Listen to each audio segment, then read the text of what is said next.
Welcome back. In this lecture, we are going to understand about three types of CLIs required for our AWS EKS clusters. In simple terms, to manage our application workloads on EKS cluster, we need to install three types of CLIs, command line interfaces. So the three types are AWS CLI, kubectl, and then eksctl. So AWS CLI, we can control multiple AWS services from the command line and automate them through the scripts. So this is a generic definition about AWS CLI, but why we need it for EKS cluster? So why we need it is, like, once we configure the AWS CLI and then provide the security credentials on our local desktop with AWS CLI, using kubectl and using eksctl, we will be able to manage our cluster and our cluster objects and also our applications on Kubernetes clusters. So all those things are required. For that purpose, we need to primarily install the AWS CLI as the underlying base. Next is the kubectl. So kubectl, we can control Kubernetes clusters and objects using kubectl. So most of the time in our entire course, we are going to do everything with kubectl only. So we can see step by step in our upcoming lectures. So eksctl. So this is very important and powerful tool for managing the Elastic Kubernetes Service clusters. So we even have the AWS management console, wherein we will be able to create the cluster and then create the node groups. You will understand about these objects in our upcoming lectures. What is this cluster and then what is control plane, all these things. But for now, need to understand here is like eksctl is the better tool than the AWS management console as on today. So if using eksctl, we will be able to create and then delete the clusters on our AWS EKS. In addition to that, we will be able to create, autoscale, and then delete the node groups. And we'll also be able to create the forget profiles using eksctl. In short, it is a very powerful tool for managing EKS clusters on AWS. So let's go to our GitHub repo and then look into our steps what we are going to perform. And in 01, EKS create clusters using eksctl. So as a first step, we are going to do the install CLIs now. So in our next lecture, we'll focus on installing the AWS CLI. I'll see you in the next lecture. Until then, bye. Thank you. Welcome back. In this lecture, we are going to install the AWS CLI on our Mac. So we need to first download the AWS CLI binary, which is CLI v2 version. So we are going to use the latest version. These are the reference links for you to follow the documentation if you want directly from the AWS. So I just cut short and then used only whatever is required for me directly to install on Mac. So I'm just going to download the binary and then install it. So it's going to get downloaded, and once it is downloaded, so using sudo installer, I'm going to install the binary. So let's do that now. So let me provide my password. So it's installing now. So once installed, so let's verify the version, right? So we should be in the latest version 2.0, right? 2.0.22 as on today, right? So now we will go to configuring the AWS command line. So if you want to install it on your Windows 10, so you can follow these steps. And in addition to that, you have the reference documentation link to install it using the link also. Means like you can go to that link and then follow the AWS steps provided for installing it on Windows. So let me close these things and then go to configuring. So we need to go ahead and then generate the security credentials for our IAM account and then configure them on our command line. So let's do that now. So in the AWS management console, so let's search for IAM and go to IAM and go to users, and I have the user Kalyan, who is an admin user. So let me go to security credentials and then create the access key. right? And using this access key, we can copy it, and then we can come here and then say AWS configure and paste the access key here and the secret access key, right? And your default region I'm going to select as US East 1, and my output is going to be JSON. So I configured it. So the next thing is to verify it, so whether it is successfully configured or not. So if I say AWS EC2 describe VPCs, I'm trying to execute some of the CLI command, means like one CLI command here, and then see what happens here, right? And I got the default VPC, whatever is present there. So which means like I am able to connect to my AWS account from my local command line using AWS CLI and then fetch the information. So we are good with this. So that's about the installation of AWS CLI. In our next lecture, we'll focus on installing the kubectl CLI. So I'll see you in the next lecture. Until then, bye bye. Thank you. Back. In this lecture, we are going to install the kubectl CLI. So AWS provides the EKS vended kubectl binary. So if we are using the EKS clusters, it is always recommended to use their own kubectl binary so that we really don't run into many issues. So we can even download that directly using this reference link. So one important thing here we need to follow is like based on the cluster version whatever you are using, here the binary will be available for 1.13, for 1.14, 1.15 and then 1.16. So we are going to use 1.16. So this link and in my documentation whatever you see, it is going to be same. But whenever you are going to execute using my video, please ensure that you go to this reference link and based on the latest cluster version you are going to use. So from there you take the download link. Rest all commands you can execute as is, but for the download the package link, always go to this documentation link. So now let's go ahead and then download this. So I'm just going to create a binary folder here, and I'm going to go inside that and I'm going to download the package.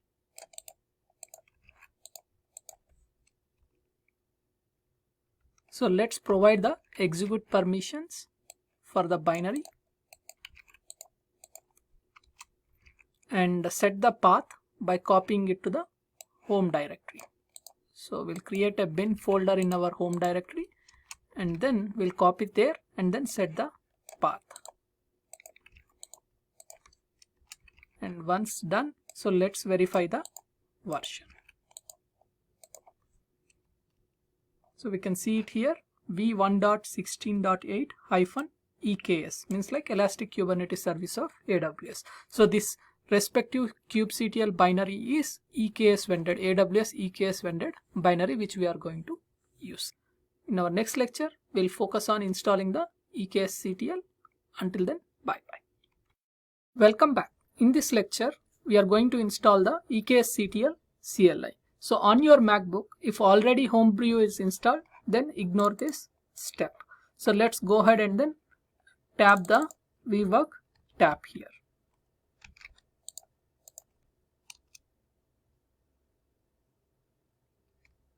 So the next thing is install the VWorks Homebrew tab eksctl binary.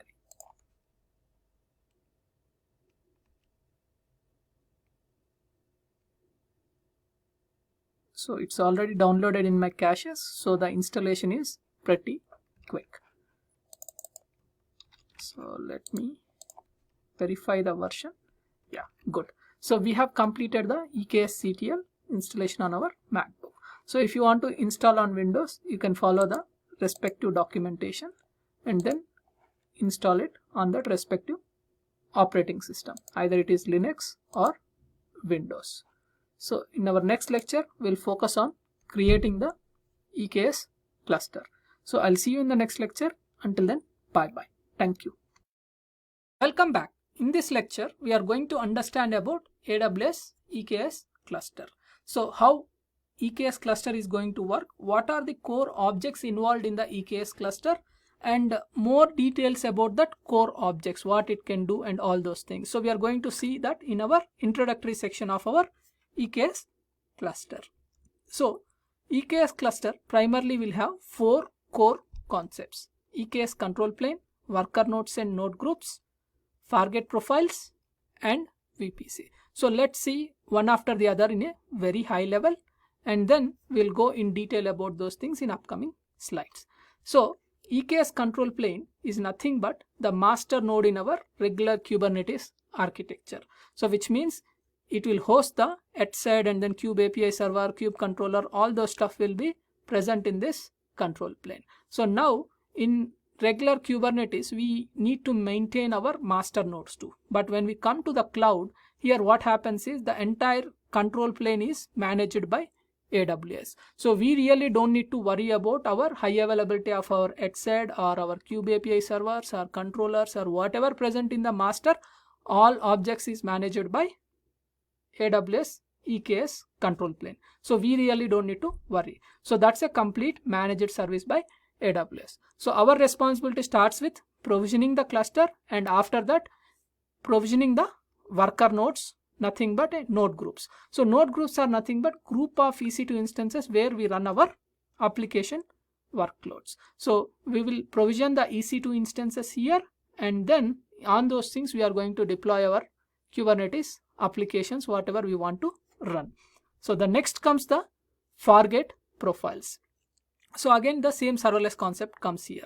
So which means like we really don't need to provision the hard model of EC2 instances with CPU, RAM, all those things. So we can directly deploy our Kubernetes applications, which means like our respective pods on the target profiles, and it is going to be like how much we need, that much we can allocate and then use in the serverless. Instead of, in simple terms, there is no wastage of resources when we use the serverless concepts using target profiles. So the next thing is VPC. So now why VPC? Why VPC is also a core object in EKS cluster. So if you refer the documentation, the core things they say it as control plane, worker nodes, and then target profiles. But when you see in a deeper view of your EKS, so you also need to understand one thing, like whenever you are deploying your production loads, your design and architecture plays the primary role. So when we are doing the design, then the core thing what we need to know is security. So security comes from how we design our virtual private cloud, which is nothing but the VPC, right? So that's the reason I added the concept of VPC also here, and stating that that also comes under the core objects. So now why this VPC? Why? Because you can deploy your application workloads directly on the public subnets in the EKS cluster, or you can create a node group in the private subnet and deploy there, or you can even deploy target profiles. And another important thing here is target profiles can be created only if your VPC is having minimum one private subnet, which means target profiles only run on private subnets, which means we should be aware of VPC concepts, and also we should be aware of public and private subnets and equivalent security groups and how we are going to handle it. And when you deploy the things in the private subnets, what happens? Like if our cluster, if our application workloads are even the workloads whatever you have deployed, means like our worker nodes present in the private subnet need to be communication with the EKS control plane. So for that purpose also it need to deploy the VPC NAT gateways. So there are multiple concepts involved with VPC in addition to these three core objects. So that's the reason VPC also becomes one of the core feature for EKS cluster from design perspective. So now let's see how does this EKS work. So this image I directly took it from the AWS documentation. So what we are going to do, that is the core thing, right? So first we are going to provision our EKS cluster, and then which is nothing but our control plane. And once we provision our EKS cluster, we are going to create the node groups, nothing but deploying our worker nodes. So now our cluster, which is nothing but master, is ready and the worker nodes are ready. So what we are going to do is we are going to deploy our applications. So to deploy our application workloads, we need to connect to our cluster. So we are going to do that using our Kubernetes kubectl CLI. So kubectl CLI. So once we deploy, we can run our Kubernetes apps on the respective Kubernetes cluster. So that's about on a high level. Let's see each of our components, means like whatever we set the core objects in detail step by step. So EKS control plane. So it's a single tenant Kubernetes control plane for each cluster, and control plane infrastructure is not shared across clusters or AWS accounts. So it is going to be independent for us. And another important thing is this control plane consists of at least 2 API servers and 3 etcd nodes that run across 3 availability zones within a region. And as AWS is going to manage it, so EKS automatically detects and replaces unhealthy control plane instances, restarting them across the availability zones within the region as needed. So that's about the control plane on a high level. So the next thing is worker nodes and then node groups. So worker missions in Kubernetes are called nodes, and these are nothing but our regular EC2 instances only. But the AMI is specifically designed for Kubernetes from AWS. So another important thing here is EKS worker nodes run in our AWS account and connect to our cluster's control plane via cluster API server endpoint. So now here what we need to understand is this cluster server API endpoint should be exposed to the internet, or means like our worker node should be accessed internally to the VPC using this cluster API server endpoint, or our worker nodes need to go via internet and then access this API server endpoint. These are design strategies how we are going to design our EKS cluster. So all those things we can look into in our production design section. So and another important thing here is a node group is one or more EC2 instances that are deployed into a EC2 autoscaling group. So when we are doing the cluster autoscaler, we will understand the concepts of these autoscaling groups and then how we can automatically scale our worker nodes based on the CPU and memory resources available. So we'll see that in a dedicated manner in a separate specific section. One more important thing here is all instances in a node group must be of same instance type, be running the same AMI, and use the same EKS worker node IAM role. So all these are core things, okay, but do we need to worry about all these things here? No. So when we use the eksctl command line, most of the things are achieved directly out of the box. We don't need to worry about worker node IAM role or running the same AMI or running the same instance type. All these things are automatically taken care with eksctl. So the next thing is Fargate profiles. So AWS Fargate is a technology that provides on-demand right-sized compute capacity for containers. So with Fargate, we no longer have to provision, configure or scale groups of virtual machines to run with containers. So each pod running on Fargate has its own isolation boundary and does not share the underlying kernel, CPU resources, memory resources or elastic network interface with another pod. So AWS specially built Fargate controllers, like how we have the kube controller and then cloud controller in Kubernetes master. Same way, they have something called Fargate controller, and that recognizes the pods belonging to Fargate and then schedules them on the Fargate profiles based on the selectors concept, which we are going to see specifically in our Fargate section. So we'll see more in our Fargate learning section, all these things. So another thing is VPC. So EKS uses AWS VPC network policies to restrict traffic between control plane components within a single cluster. We have discussed it a little bit also about this. So how we are going to access the cluster API server endpoints from our worker nodes is a decision of ours how we want to access it, inside the VPC or via internet edge, which means like your cluster API server endpoint should be how you want to expose it. So and another important thing here is control plane components for a EKS cluster cannot view or receive communication from other EKS cluster present in same AWS account or in other AWS accounts, okay, unless we authorize the Kubernetes RBAC policies. So this confirms that our EKS cluster is highly secure and highly available configuration, makes us reliable and recommended for deploying our production workloads. So all in all, EKS is ready for deploying our production workloads. But the core thing here is each concept need to be drilled down in detail and then understood in detail. So how we are going to use it. So all these things we will do in a step by step. So what we are going to do is we will see the Kubernetes concepts, and EKS related AWS services or EKS attached AWS services hand in hand, and then we'll understand everything in detail. So I'll see you in the next lecture. Until then, bye bye. Thank you. Welcome back. So in this lecture, we are going to create the EKS cluster now. So let's go into 0102 create EKS cluster and then node groups. So when we go to the step 01 here, step 00 we just now completed, which is nothing but understanding about EKS core objects, control plane, worker nodes, and then forget profiles, and then VPC in detail. So now we are going to go into step 01, which is nothing but create EKS cluster using eksctl. So one important thing here we need to understand is like it will take 15 to 20 minutes to create the cluster control plane.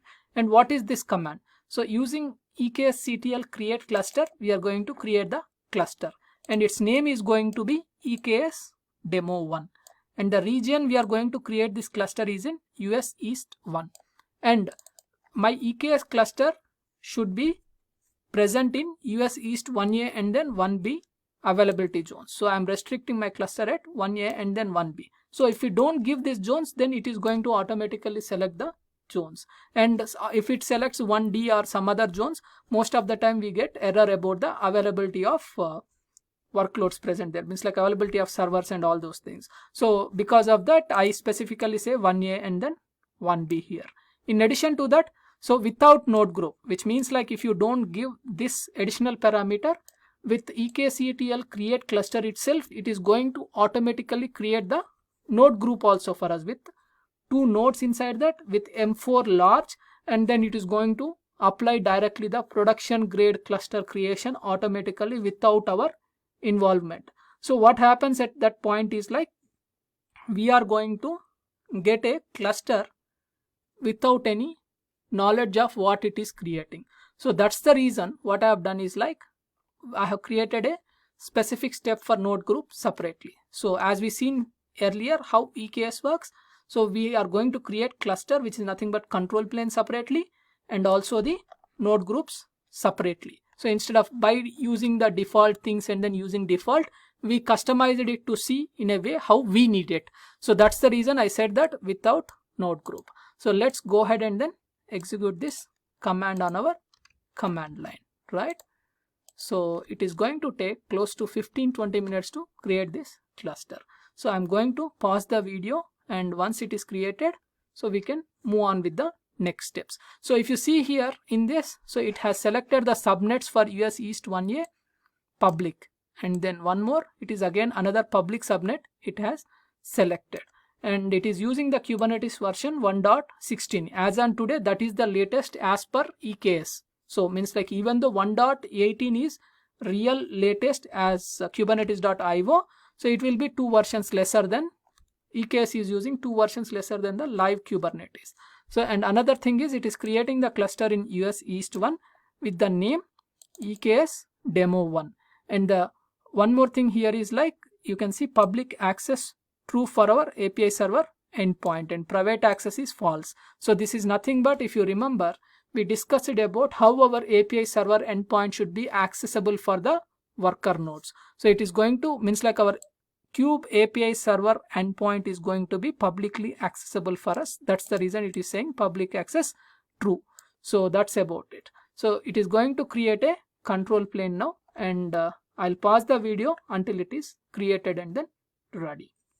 So our cluster got created now, and we can see it also updated the kubeconfig file in my .kube folder in my home user home directory. So which is nothing but it also updated the cluster kubeconfig file.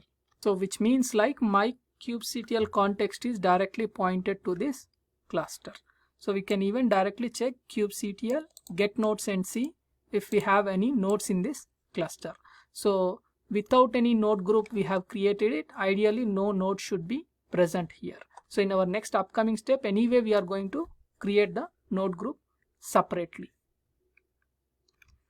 So no resources found in our default namespace. So now moving on, so let's go ahead and then list our clusters. So eksctl get clusters. So it will list the clusters created for us in our AWS account in US East 1 North Virginia region. So let's see how many clusters it has created. Ideally we have created only EKS demo 1.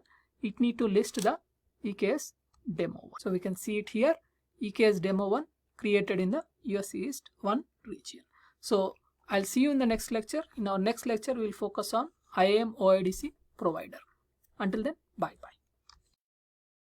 Welcome back. In this step, we are going to create and associate the IAM OIDC provider for our EKS cluster. So for basics, ideally this is not required, but we are going to create everything in an orderly manner, so which will be helpful for when we are using the EKS related application load balancers or external DNS or many things we are going to execute as part of this course. So if we want to use everything effectively, so following it in an orderly manner helps us. So that's the reason we are going to also execute this step now. So to enable and use AWS IAM roles in relation with Kubernetes service accounts, so on our EKS cluster, we must create and associate OIDC identity provider. So we can do that using eksctl or AWS Management Console.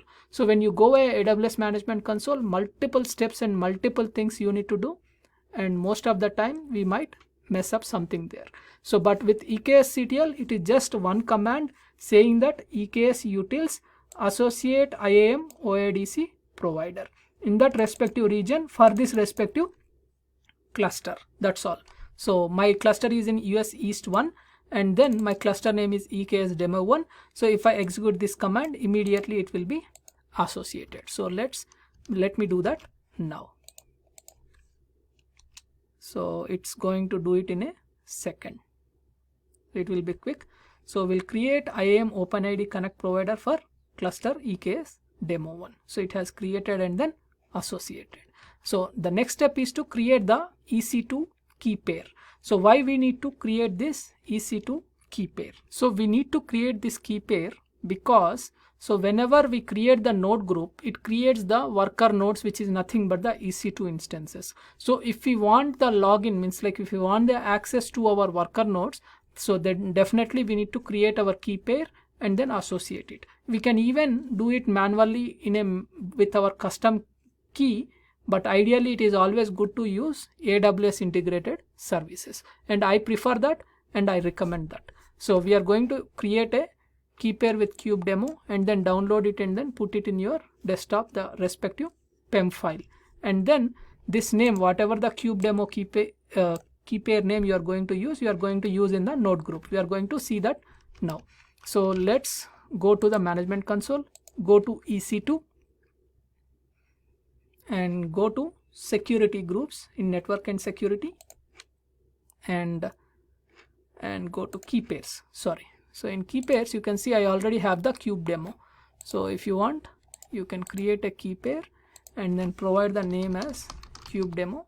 So based on your OS, you can use PEM or PPK, but if you have PEM, again you can convert into PPK for your Windows machines if you want, for when you are connecting via PuTTY. So whatever the option. So I always use PEM so that I'll be able to even create the PPK for PuTTY using PuTTYgen. So that's the reason. So you can use kube-demo and then create key pair. So automatically it will download the file, PEM file for you, and then you can leverage that when connecting to the worker nodes. So with that said, I'm going to cancel it. I already have it, so I'm not going to recreate it one more. So this completes the creation of key pair and then creating and associating IAM OIDC provider. So the next thing is to create the node group with additional add-ons in the public subnet. So let's see what is this creation of node group. So everything, whatever you see here, eksctl create cluster and --help, and then you get all the options available for you, what all you want to use. In the same way, eksctl create --help with create what all you can create. You can create cluster, node group, IAM service account, IAM identity mapping, and then forget profile. So in the same way, when you are creating the node group, what all the options available for the node group, you can see here. Okay, so there are a lot of options available here. So the primarily we need to look into these add-on flags for the first time. So ASG access is nothing but auto-scaling group access. It will enable the IAM policy for our cluster autoscaler in the worker node IAM role. I'll show you that. Okay, so and it will also enable for external DNS access. This is nothing but whenever you create your ingress controller and a load balancer, automatically your Route 53 DNS also need to be registered, and then we will see in our load balancer section, but that related IAM policy will get created. This is for Elastic Container Registry related IAM policy will create, means like IAM policy will be created with the worker node IAM role. So in the same way, app mesh access, ALB ingress access, install Neuron plugin. So all these things comes into the picture from add-on flags perspective, right? So we are using all these 1, 2, 3, 4, 5 these add-ons in our command. So excluding those things, which is nothing but ALB, app mesh, full ECR access, which is nothing but Elastic Container Registry access, external DNS access, and then auto scaling groups access. So remaining things, let's see what are these. Okay, so EKSCTL create node group, and the cluster I am going to create is in EKS demo 1. I am going to create this node group, and the region is US East 1, and the name of my node group is EKS demo 1 hyphen node group ng hyphen public 1. It is our comfort, whatever we want to give. And node type I am going to use is T3 medium. For costing purposes, I am using T3, which means like it should not burn lot of money for us. So I am using T3 medium. And number of nodes we are going to use is 2 nodes, and minimum number of nodes is 2 and maximum is 4. This is desired number of nodes always. Okay, and the next is node volume size, which is nothing but on the EC2 instance as worker nodes, how much is your underlying storage. So I said 20 means 20 GB of size it is going to be. And now these two are nothing but whenever you say SSH access, it is nothing but SSH access is equal to true. And when SSH access is equal to true, what is the key you want to use? So the kube demo is the key we have created here. So use the same key here, so that whatever is present in our key pair will be associated to our worker nodes, and using this key you will be able to log into the worker nodes for any troubleshooting. And one final thing is managed. So recently Kubernetes EKS added a managed worker nodes. So earlier it used to be unmanaged worker nodes, but now it is managed worker nodes, where AWS will take care of patching, auto upgrading, and all those stuff from AWS perspective. So we will definitely want to use that and then leverage that feature. So that's the reason managed, and in future it is going to be everything managed. So we are going to use this managed. So now let's go ahead and then create this now. So let's go to our command line, clear this and paste it, right? Click on enter. So it is creating, it will use the version 1.16 for new node groups based on control plane version. Okay, so it is getting created. It will take 3 to 5 minutes to create the node group. So let's wait for that now. Our nodes got created and our node group got created. We can see it's a retriable error we have got. So sometimes usually when it posts EKSCTL posts to the CloudFormation API, so sometimes it will fail and then again it will retry and then go ahead and then create it. So it automatically again went and then recreated it. So what we can do here is like we can say kubectl get nodes. So whenever we type this command, if we have the nodes ready, so it is going to say they are ready. So we have our 2 nodes ready, and that is the thing. If you want to see in a wider way, which means like with public IPs of our EC2 instances, we can see this way with -o and then wide. So that's about the creation of node groups. So in our next step, we are going to focus on verifying the clusters and then nodes in a step-by-step manner. So I'll see you in the next lecture. Until then, bye-bye. Thank you.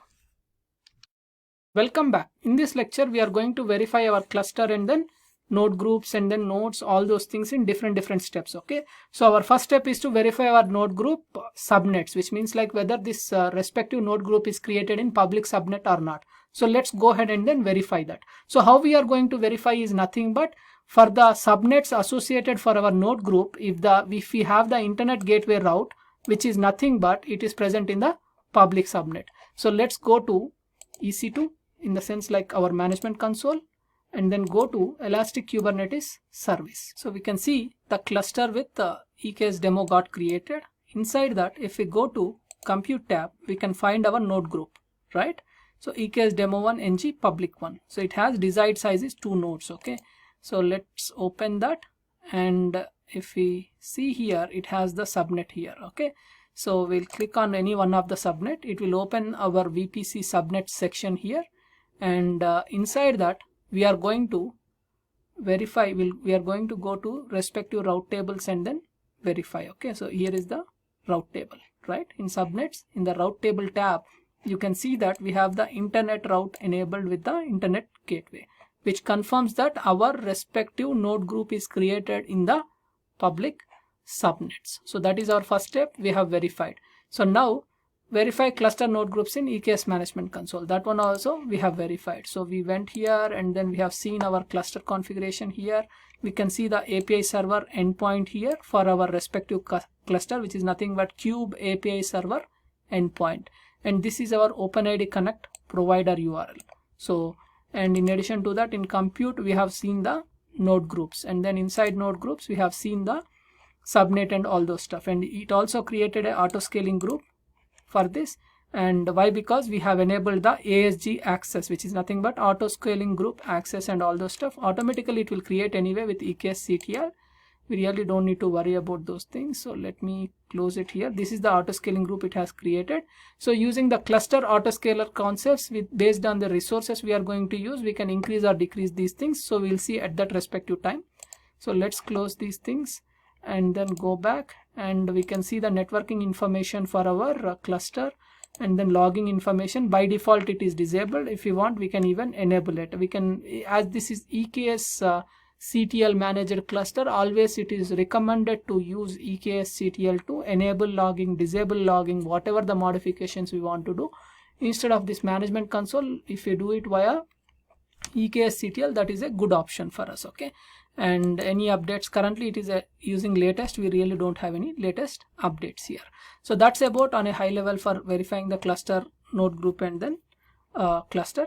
And now to list the clusters, we have already seen eksctl get cluster or get clusters. Okay, so if you want to verify the node group, means like under this cluster, you can copy and then provide the cluster name here, and then you get the node groups present inside this. Okay, get node group and hyphen cluster. So I'll correct that. So this should be like this. Okay, and I'll correct that command.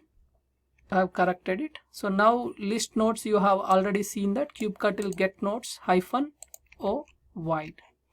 So you can see this. And another thing is kubectl config view minify. Okay, so to see our config context. Okay, so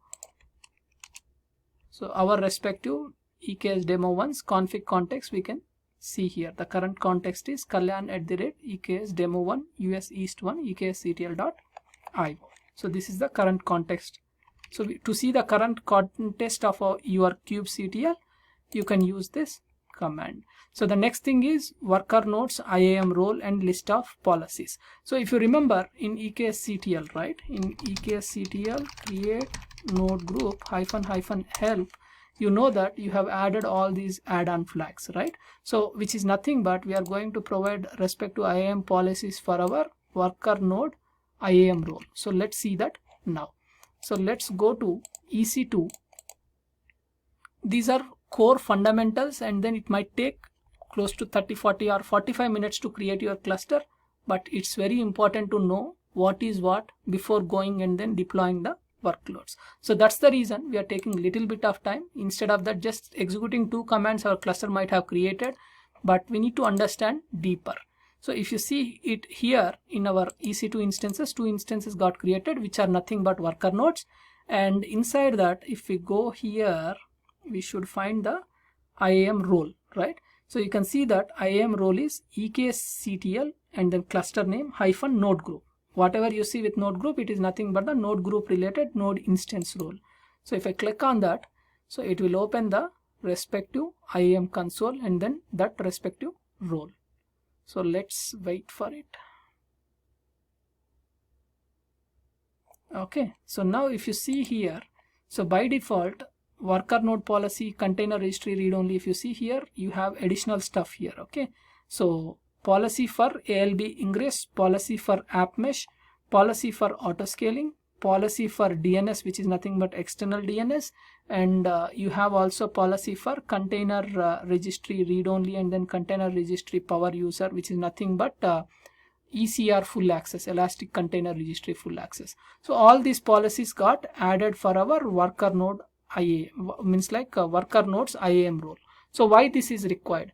This is nothing but whatever the pods, Kubernetes pods you are going to run in your cluster worker nodes, they need to access it. They need to access these resources, which is nothing but if we want to access the Elastic container registry to download the container image, so then it needs access.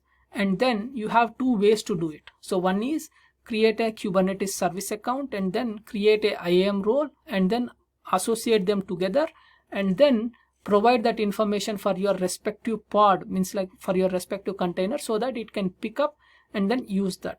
So other way is like directly give it in your respective worker node IAM role, so that these worker node, whatever the pods running on this worker node will have access to these resources. So the pods running on these worker nodes will have access to these resources to perform the action. For that purpose, we can do this way. And we are also going to do the other way is like create a IAM role, create a policy, and then create a Kubernetes service account and then associate everything together. All those things we are going to do it separately for ALB ingress controller and for external DNS, and for multiple things we are going to anyway do it. So let's go there, and then we have seen the IAM role. Also see the security group associated to worker nodes. So let's go here, and before going to security groups, first we'll see the CloudFormation stack and then we'll go back to security groups. Okay, so we'll go to CloudFormation, right? So let me click on this, and why we are seeing here is like what is happening. I just executed that command and then what happened we need to know, right? So now if you see it here, you can see these two are the things which has been created today. So today is 14/6/2020, and then as part of this what it created is eksctl EKS demo 1 cluster. So whenever you have executed the create cluster command, it has created the cluster, and the associated events you can see here what all it has created, right? So it will be creating lots of stuff. It will create the NAT gateway, it will create route tables and lots of stuff it will create underlying. Okay, and what are the outputs of that and all these things you can see. So this is your endpoint. Endpoint is nothing but your Kube API server endpoint, right? So this CloudFormation stack, whenever you say eksctl create cluster, automatically it will post the content to the CloudFormation API, and using that it creates, means like using CloudFormation only it has created. So now you also need to see one more thing here. Important thing is NAT gateway. So why? Because if you deploy your worker nodes, means like your workloads in the private subnet and your node group is in private subnet, it needs access to the EKS cluster, which is nothing but control plane. In addition to that, your pods also need to have access to Docker Hub or anything, right? So for that purposes, NAT gateway outbound is going to be helpful. So by default, it will create a single NAT gateway, and you have options to create high availability NAT gateway or even disable the NAT gateway, right? So these are important things which we need to know. So on a high level, I'm trying to explain, and whenever we go to those respective sections, we'll get in detail. So the next section is security groups, right? So before going to security groups, we'll also complete the worker node using key pair kube demo, right? So let's go to our EC2, right, and see what is the key pair associated to it. So ideally it should have kube demo, right?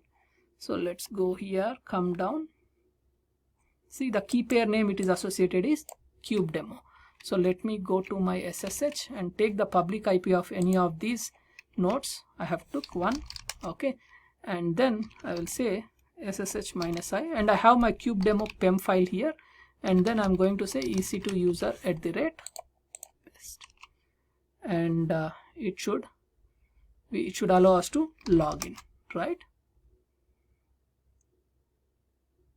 I have logged into the EC2 user with 192.168.42.229 is my private IP, right? And then I can even see my disk space, okay, on the server, right? So it has mounted 20 GB, whatever we said, right?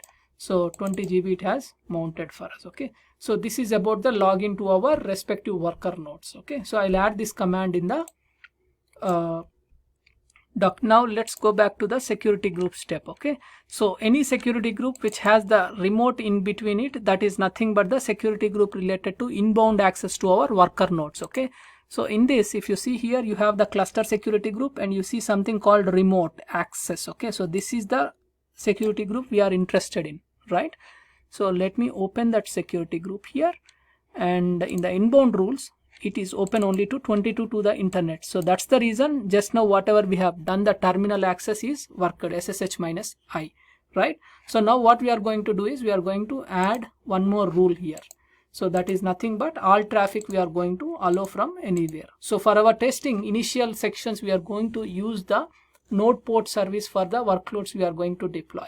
So for those workloads, if you are going to use node port service, then node port generates different dynamic IPs, dynamic ports. So our cluster public IP means like our worker nodes public IP colon and the dynamic port whatever it generates. So using that we should be able to access our applications. So for that purpose this rule is required. So I'm adding this rule here. Okay, so which means like I'm saying that adding an additional rule, all traffic from anywhere is allowed for my worker nodes. That's the step 6. Okay, so this completes the creation of EKS cluster and then associating EKS cluster to IAM OIDC provider and creating the node groups and verifying everything step by step.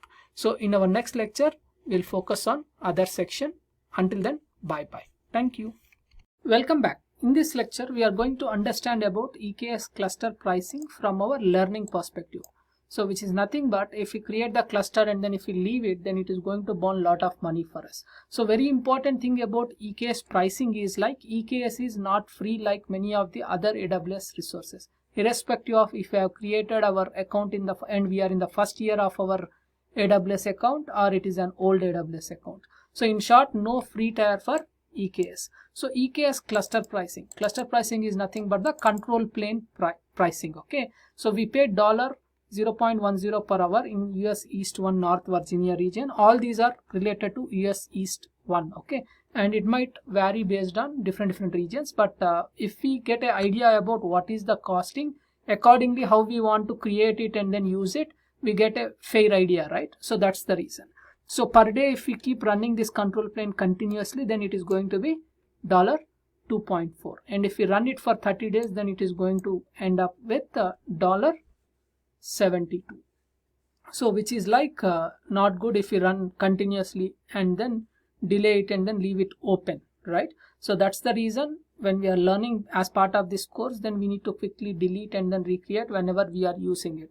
So in our next section we are going to do that, means like how you are going to delete your cluster and then how you are going to again recreate it. Again you can follow the same steps of whatever in our previous section, but the whole idea is you need to, whenever you are working on it, create it, and then whenever you are not working on it, clear it. So that is the good option.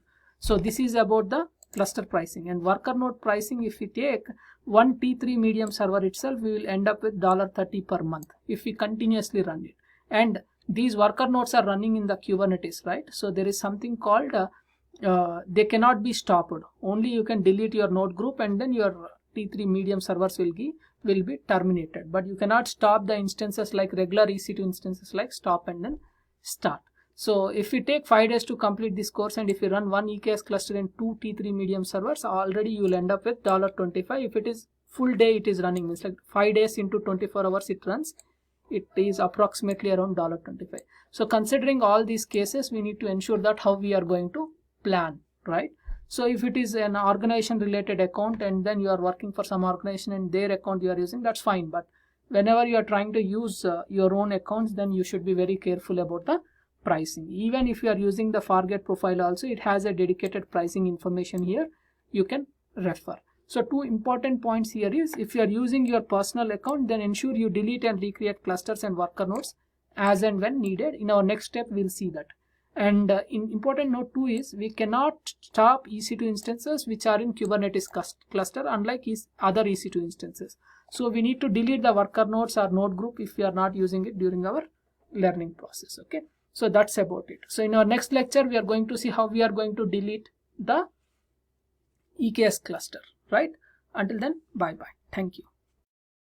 Welcome back. In this lecture we are going to look into delete EKS cluster and then node groups section. Okay, so let's go into 0104 and we have the steps here. Before going into the steps, we need to understand one thing thoroughly. Okay, so one thing, that is nothing but you have created your cluster and then node groups using eksctl, and whatever the objects it has created as part of eksctl, if you are going to edit any of those things, then we need to ensure that we need to roll back. Example, just now we have added one rule here in the EC2 management console for this security group, which starts with the remote, means like which has the EKS-remote access, right? So for this, what we have done is like we have added the all traffic here, correct, right? Which means, so whenever you are planning to delete the cluster and then respective node group or whatever it is, right? So roll back this change, which is nothing but go here, edit inbound rules, and then remove these two rules related to all traffic and then leave it as the previous state. And then you can directly go and then delete the cluster, which will also delete the underlying node group. First it will delete node group and then all the node groups under that cluster, and finally it will also delete the cluster control plane too. So that is within one command you can delete everything after rolling back your changes. So this is the note 1. And note 2 is, in our future sections, whenever we are doing the storage section or anything, we will also go and then update our worker nodes IAM policy, which is nothing but whatever we have seen here, right? So if you go to instances and if you click on this IAM role, right? So inside this, we are going to add the role related to, we are going to attach a role related to CSI driver, means like EBS CSI driver related policy we are going to associate. So if that is the case, if you go and then again directly delete the cluster after your work or anything, again it is going to be in trouble. So that's the reason, whatever manually you have edited the objects created by eksctl, please ensure that you revert them back and then do the next step of deleting the cluster. If not, what is the problem, right? So if not, what is the problem, we'll see in a little bit.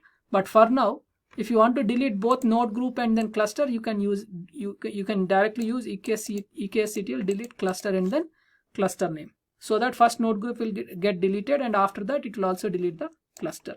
And if you want to only delete the node group, so then you can have like this eksctl delete node group and the cluster name and the node group name, and then it will delete the node group first, and after that you can even go ahead and then delete your control plane, which is nothing but the cluster.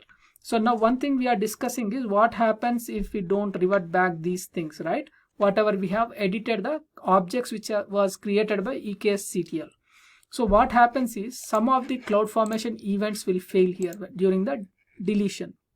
So you need to cross check what it failed and then go and then manually delete them and then work on it. Or again try to delete from CloudFormation stack and ensure that whenever you click on the delete, automatically it will say that exclude this item. So check that box and then exclude and then delete it, so that you will be able to delete. But very important thing here is, as part of this cluster, it creates one NAT gateway, which is already getting priced, right? In addition to that, it also creates one network load balancer, which is in the pricing state only. And it also created a lot of other stuff, which means like per day it is charging $2.5 for this cluster control plane. Considering all those things, we should know how to delete this stuff, which means like how to ensure that we have deleted our cluster thoroughly after our work is completed.